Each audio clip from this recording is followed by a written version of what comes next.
Bonjour à tous, c'est The Snake et aujourd'hui je vais vous faire le Animal Speech sur les serpents. Des serpents, il y en a plein.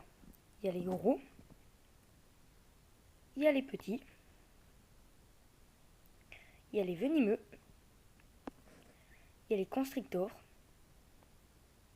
il y a les bruyants, il y a les silencieux, bref, vous avez compris, il y en a plein et on commence tout de suite avec la couleuvre. La couleuvre qu'on confond énormément avec sa cousine, la vipère. C'est vrai qu'elles se ressemblent beaucoup, mais il y a deux choses qui les différencient. Comme on peut le voir sur cette image, la vipère a le nez retroussé, la tête triangulaire et les pupilles effilées, tandis que la couleuvre a la tête arrondie, le museau plat. Je vais maintenant vous parler du crotal diamantin, ou serpent à sonnette. Certains le nomment ainsi car sa queue fait un bruit de sonnette quand il l'agite pour signifier qu'il est là et que c'est un prédateur dangereux. Sa queue grandit en fonction du nombre de mues. Plus il a de mues, plus sa queue est longue. Et donc plus il y aura d'anneaux qui produisent ce son de sonnette. Je vais maintenant vous parler d'un des serpents les plus présents sur le marché, le python. Non, pas celui-là. Voilà, celui-là. C'est un serpent constrictor, c'est-à-dire qu'il se sert des muscles de son corps pour tuer ses proies et non de venin.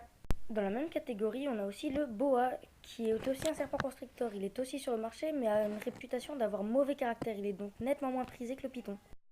Je vais maintenant vous parler du plus grand de tous les serpents, l'anaconda. Il est tellement grand qu'il peut manger des buffles entiers et même des crocodiles et des caïmans. Sur cette image, il vient sûrement de manger il y a très peu de temps. Vu la taille de son corps et la taille de sa tête, c'est absolument disproportionné. Mais il existe autre chose. Les mégacondas, c'est un cryptide, c'est-à-dire une créature dont l'existence n'est pas prouvée scientifiquement.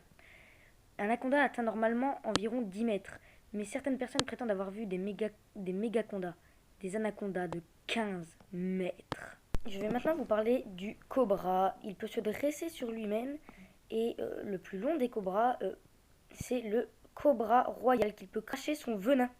Et oui, il peut déployer sa collerette pour former des yeux, ce qui donne l'impression au prédateur qu'il regarde derrière lui et les prédateurs ne pensent donc pas à l'attaquer dans le dos. C'est malin. Je vais maintenant vous parler d'un des serpents les plus fourbes, le serpent corail. Il est très dangereux, très venimeux, mais ce n'est pas ça ce qui est fourbe. Ce qui est fourbe, c'est qu'il a un imitateur, le faux serpent corail. La seule différence est qu'il a des taches blanches et le vrai n'en a pas.